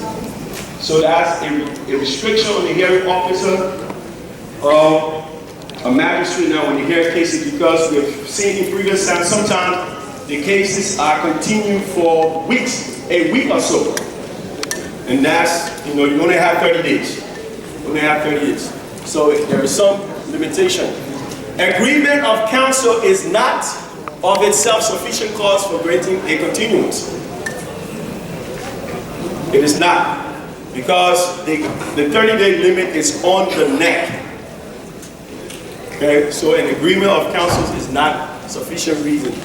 If a party is represented by a law firm where with several lawyers, the excuse that one is unavailable in of itself is not sufficient ground for the granting of a continuance. Amendments, and we were following the civil procedure. So maybe they change it at a particular time. Time and how place to file a complaint. The first thing is within 7 days from the date the offense was committed, you must file a complaint within 7 days. And you find that in section 5.1 of chapter 5 of the law. How do you file a complaint? My colleague has just talked about that. You either do it in writing, and most of the time, sometimes it's done by the form from the area where they're doing the checking. Sometimes the party can fill the form and register a formal complaint. The evidence must be attached. When you are filing the complaint, make sure you have the evidence. Because the recent Supreme Court opinions, most recent Supreme Court opinions on filing complaint, they said you cannot synthesize or hypothesize fraud. You must be able to prove the evidence. You must have the evidence because you are alleging fraud. You can't hypothesize. You can't rhetoricize or engage in intellectual dialectics. No. Next slide. The place to file a complaint. The complaint can be filed at the head office. We'll do some corrections. The office there was misspelled. Of the commission or the office of the magistrate in the county. You can also file a complaint there. And on the day of the election, to the presiding officer, you can also file a complaint there at the polling station. These are areas where you can file a complaint. Next slide. What is the form of the complaint? The forms of complaint. Sometimes there is a form at the elections commission, at the election area, the polling station, where the form will be there, you fill it in to register a complaint. That's one way. The next way is to write it formally. And this is where it's important because the person who will be making that complaint actually is not a lawyer. They will just be registering, because it is advisable that when you are a lawyer for any candidate, you must make sure he educates all of his representatives at the various polling stations to know what to do when there is a violation and how to get the evidence. It is not about speculation. When he says that this happened and that this particular person voted 2 times and he saw this person, he must make sure he has the evidence. Because at the level of the hearing, you will not hypothesize. Next slide. The hearing of complaint and height is determined by the commission. The commission may regulate the complaint, which complaint must be submitted to it and which may be decided by the magistrate. The elections commission can decide that. The magistrate must refer the complaint against him. Like what my colleague said, once the issue is against him, his conduct, and most of the time for me, and I don't know how you would do it, but I think from advice, when you are complaining about an election fraud or an election irregularity in a particular polling area where the magistrate resides, and you don't know who is who, it's better sometimes, even if the complaint is not against him, for me, I will ask him to recuse himself or send the case to headquarters. The commission may appoint the hearing officer to do that. The magistrate makes a decision. When the hearing officer is appointed, he decides to hear the case and he takes a decision. There are instances, he said they have just changed that, but sometimes you can summarize the hearing officer, but he said they just changed that. Because other proceedings, you will summarize the man. Why if, because this is an issue of concern, and that which of course it will still come up in the next election.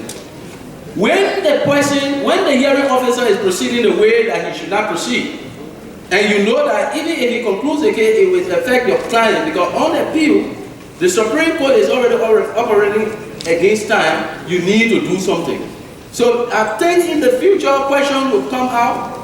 People will raise issues to question that particular provision of the regulation that says you cannot summarize, because every proceeding you will have is a non-contrary proceeding to remedy the actions of a hearing officer that will jeopardize the outcome of the case.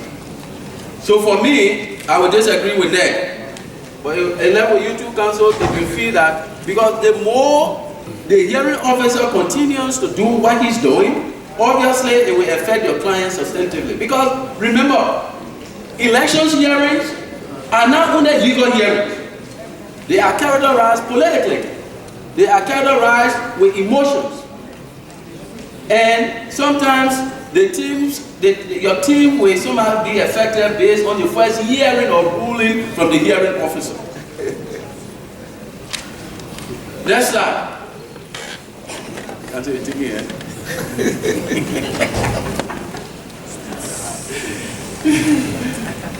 It continues here. The Supreme Court may review the Commission's judgment on appeal from the magistrate or the chief hearing officer. The appeal must be taken within 48 hours of its publication. You find that in a particular section. So what we did, every point of the slide, we gave you the particular provision of the election law so that it can guide you in the process. Next slide. Next slide. Decision on complaints by the Commission. On appeal of a complaint, the following acts can be performed by the Commission. Here, sometimes the Commission can dismiss. There is an issue here that I think we have serious concern about.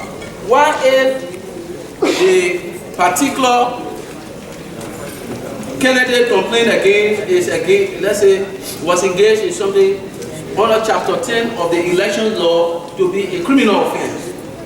Because Chapter 10 talks about election violation. What happens if you know you have evidence that the particular candidate,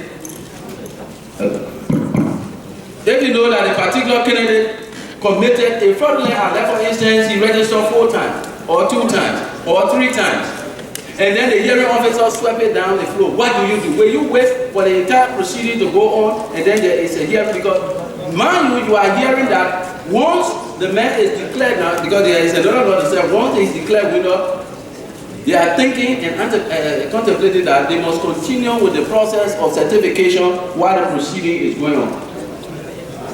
This is another sticky issue that you will also be faced with, and what do you do? But these are the decisions. So most of the time when you file a complaint, you have to put in the complaint what you want. Do you want a recount? Or do you want, let's say, re-election? What you want is left with you. So you got to state that in your complaint. Sometimes when the person is accused of the crime and let's say the election commission and the hearing determines that the person has committed the offense, they say put in the commission of the crime under this statute. But technically, there are arguments that when the crime, the allegation is a criminal offense and the person is found liable, obviously NEC does not have jurisdiction to punish the person for the commission of a criminal offense. So normally it's transferred to the Ministry of Justice, the Justice Ministry proceed. But again, why if the Justice Ministry decides not to prosecute? That would be another issue. Next slide. Like I just said, the commission can decide we want to send the case forward. let's send it to the Justice Ministry. Next slide. Contested elections. All contested elections, you find them under Chapter 6 of the Elections Law of Liberia. You file a complaint. To file a complaint, Section 6.1 deals with that. The time of the filing of the complaint, within 7 days, is 6.1, the same. The investigation and decision within 30 days. An impartial investigation shall be conducted and the decision rendered that contains a summary of the investigation. So the hearing officer will summarize and give his reason why he's making the decision. Next slide. We continue with it. Harmless errors. There are certain things that happen that the Elections Commission will not nullify the elections result. So when you're in a case, you know the case you're taking. If the issue is an harmless error, you don't have to waste your time. But what about cases of bribery, undue influence? NEC does not have jurisdiction. In my view, at this stage, NEC must have what we call like the magistrate having the preliminary examination power. I think that would be the role of NEC in our context. But if the case is transferred to NEC, what happens with the actual proceeding, the criminal aspect transfer, what happens with the elections result? Because NEC is saying we transfer the criminal aspect to the Ministry of Justice. But you are questioning that there was a crime that was committed, and that fraudulent action must be nullified. It must cause the nullification of the elections result. But again, the Supreme Court said, because it is a very difficult thing to prove elections violation. Let's say elections crime like bribery, like undue influence, or how do you call it, fraud in election cases. The reason I'm saying that is that to prove, let's take for example a particular polling station you were successful in proving that there was fraud. Can you raise the argument that the National Elections Commission should nullify the result? The Supreme Court opinion, from my understanding of the various opinions, it doesn't say that. Because the Supreme Court will answer and say, yeah, fraud was committed, we agree. You have established portion, a particular area that fraud was committed. But how substantial is it to nullify the outcome of the result? But we'll talk about that, the biases involved at that level. Then we look at the decision, the based on the findings. You appeal the filing of bail of exceptions. Just what we do in our civil procedure in various courts is the same at the level of NEC. Every action carried out by the hearing officer, you must accept on the record. And then you must file the bail of exception. Now, as we all know, as lawyers, bail of exception, we are complaining the particular hearing officer on a particularity of the decision that affected the rights of a particular party in the proceedings. 4 questions each, and we will get any of the ushers or this doesn't mean that restrict to the question, no too much long deliberation presentation. So I just got one question. Doing Anthony teach. Oh, okay, sorry. So my name is Councilor James P. Lnba. So doing the Anthony's teach presentation, I understand you saying that you can only file after election. And doing Councilor Johnson's presentation, he said you can file at any time. So I would just like the both of you to reconcile on that part. Okay, good. Ms. Zahin, try to be very gender sensitive. Okay, right here, please. Yes, you will recognize. Good afternoon. I am Councilor Kenneth, and let me first appreciate the both presenters. You guys did good job. So my question, actually listening to the both of you, it might go to the both of you, so any of you can answer. So first, and to teach, you said that a registered voter in some instances can file a complaint. But then you said in some instances. But then Councillor Johnson came and said anyone with interest in the election can file a complaint. So my question is, what is considered interest? Is there any limitation as it relates to the interest that you talked about? Then the next one has to do with the time frame for filing responsive pleadings. So I hear you talk about the new elections law or the amended portion that talks about responsive pleadings.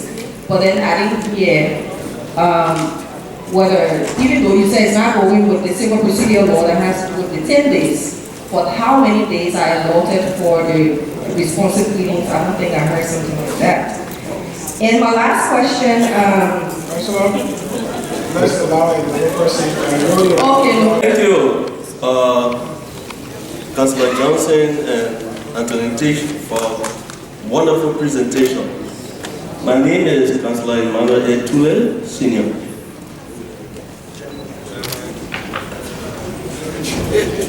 My question goes to Anthony Tish.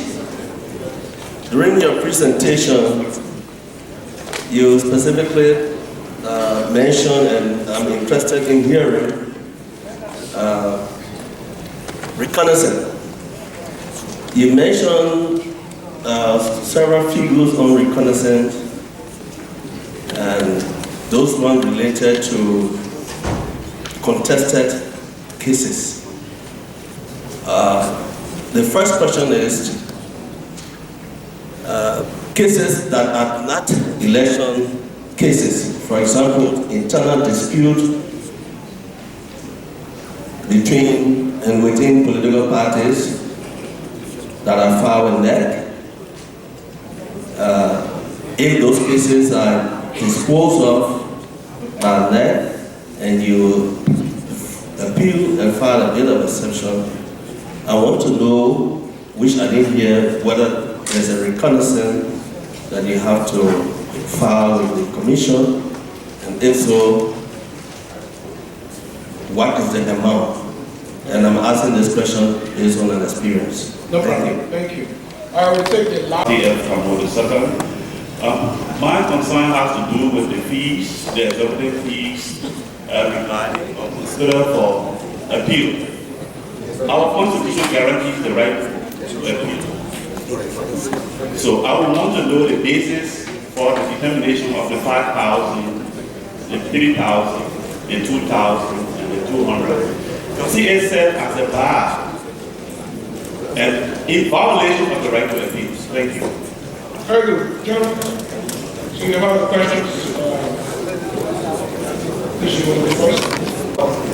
Let me read what is in the statute that you, as a lawyer, or the parties are prohibited from doing. And that's section 10.19 of the elections law. It was done back in 1986. The filing of a protest of an election contest takes from the province of the contestant or the political party protesting the matter involved and places it under the jurisdiction of the Commission or the Supreme Court in case of an appeal.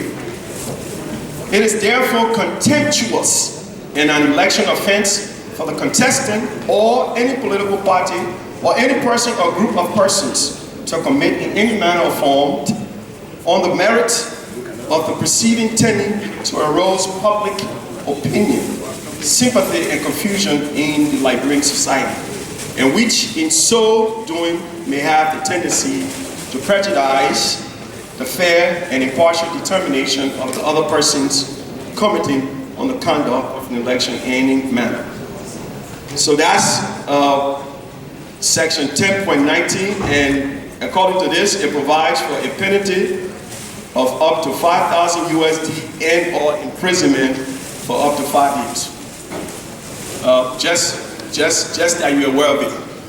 Oh, you know, there was also a concern about what may be seen as perceived biases by the Elections Commission. Let me say this.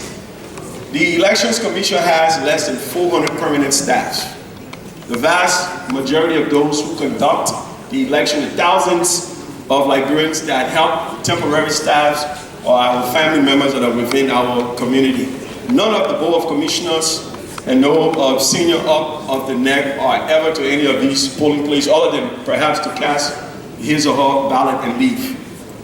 Okay, and the results of the elections are known by those that are in the room, and in fact, the commission is perhaps in that chain, is perhaps the board is the last to know about it, because the results are counted at the polling places, they are tabulated in the counties, and then they are transmitted for reading. Okay, one of the questions had to do with, to address the discrepancy about how we talk about Article 83, filing period that says the right to file accrues 7 days after the announcement, and something that Councillor Johnson said that can relate to filing a complaint at any stage of the proceeding. That is partially correct. That is in section 5.9 of the elections law, section 5.9. In fact, there was a case that a group of individuals tried to exercise that. The case made it to the to the Supreme Court, and in an opinion authored by Justin Banks, he reminded the NEC and the parties involved that you should pay attention to the heading of each section of the election law, and that 5.9 on it concerns itself with voting. So 5.9 does not give any individual voter other than a party and or a candidate the right to challenge an election result. So anything short of an election result, I think you can use 5.9. Okay? The next, because we don't use the 10-day rule to reply, generally at the NEC it is required. If you want to do it in writing, you got to do it before the scheduled hearing date. Or you may elect to spread it on the record. I think it's a good practice if you want to preserve the full and accurate record for appeal that you do a written response. Other than applications that are made, at the bar of the hearing. There are a lot of frenzy with voters, with poll washers. So, Councillor Johnson, from your experience, preservation of evidence, the Supreme Court has emphasized that in your case, you do not have proper evidence, it will automatically be dismissed. So, in my opinion, I believe that this is key, and this is for NEC as well, that, for example, if a poll washer or someone notices that someone has voted twice, for example, how do you preserve that evidence? At that polling station, are the poll washers allowed to take photographs? Are they allowed to take any piece of evidence from the people who are watching the elections and say, I believe this is fraudulent, I have to take pictures? Are these allowed? Because most times these complaints are based on what a poll washer may have said he saw.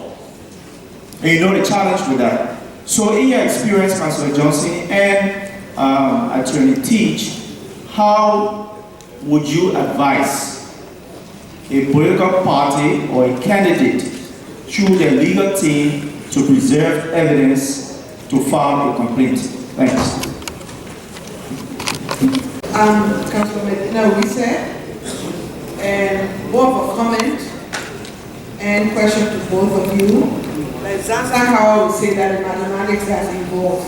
These elections we're going into, that's 88 persons who are going to be contending. If you took 50% of that, that's 44, 25% of that, that's 22. If 22 people were to file concurrently complaints, what's the capacity of NEC to handle that, and for the Supreme Court to be able to respond within 7 days if they are to the Constitution? Anybody there? Yeah, gentlemen. President, thank you, Senator, for the presentation. I heard at the pitch say that complaints may be filed in the county or with the commission, and Councillor Johnson he left us slightly and said the commission can regulate which complaints will be filed with it and will be decided by the election. So my question is there a current regulation that determines which complaints are heard by the county level and which are heard by the commission, or is left with the contestant candidates to decide what kind of things? Thank you. We're going all the way back there. When somebody wants to participate in an election, you register as a candidate, you pay the fees to register to be a candidate. And then when you register, if there's a contest about the conduct of the election, you then file a complaint. The complaint is adjudicated at the hearing office level, and then you go on to the Board of Commissioners. When the decision is contrary to what you want, maybe if you develop a winning mentality procedure, and you say you must win at all costs, and then you decide to go to the Supreme Court. Going to the Supreme Court, you are now required to pay $5,000, $3,000, $2,000, $200. My question is, if you were in a school, for example, as a student, and you have a complaint against the teacher for some reason, and it's handled at a certain level, to go to the principal, you don't need to pay additional money because you already registered as a student. So, what is the basis, the legal basis? Now, he said under section 2.19, he said it's penalty. For simply disagreeing, would that constitute a penalty of paying $5,000 to go to the Supreme Court? That's what I will say. Most of the clients that will be coming to us are not legally inclined in terms of evidence production, preservation. But one of the best things is that the election is structured in a way that every candidate has a representative at a particular polling station. And most of the, yeah, they should, correct. And most of the time, you find out that in the polling station, you can't go and photograph that the person is. So normally in these kind of cases, if we have evidence to believe that the person had registered more than one time, you will always see that the lawyer will be filing requesting for making the submission for the petition, the submission of the petition for subpoena, justisticum and attestificandum. Because and once you have done that, NEC is under obligation to bring the evidence. They will bring the evidence about who all voted, their names on the date in question, the pictures will be, everything will be there. So you will see it. Yeah, it will be there. But normally it is good to advise the client that their representatives they have must be able to take account of everything that happened. Yeah. But it is not sufficient to just make the allegation and then you don't have evidence, because you're talking about fraud. You have to produce documentary evidence. You have to. Like for instance, you say, oh, I didn't win because the police stations were open lately, and then my people went home, they didn't vote. It's not substantive enough that NEC will say they will nullify the election result. It's not. The next question is about the capacity. Councillor Wisa was asking for the capacity. And Councillor, from my experience to NEC, and the number I see, the number of persons, and how emotionally, let's say, politically charged the coming election will be. If NEC is not careful in terms of its capacity, we might run to a constitutional crisis. We might. Because let's take, for example, even though they say 30 days, I understand that my client has a case. NEC will not stop him from requesting for subpoena, justisticum, attestificandum. NEC will not limit me to the number of witnesses that will testify. You talking about 30 days, a proceeding can take more than, if the lawyer is smart enough and he knows exactly, he's politically smart enough to know what he wants to do, and he wants to run into a constitutional crisis, he wants the country to go into a constitutional crisis, he can proceed for almost 4 months. A trained lawyer can do that. A trained criminal lawyer can do that. Simple. Yeah. On the issue, so they need capacity, actually NEC needs capacity, because it is a disadvantage to the other parties.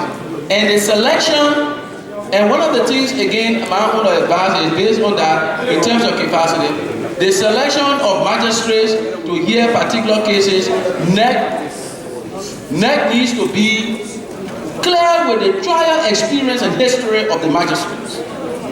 Because if the man does not have a trial experience, and you took a serious case and put it in the man's hands, a casualty.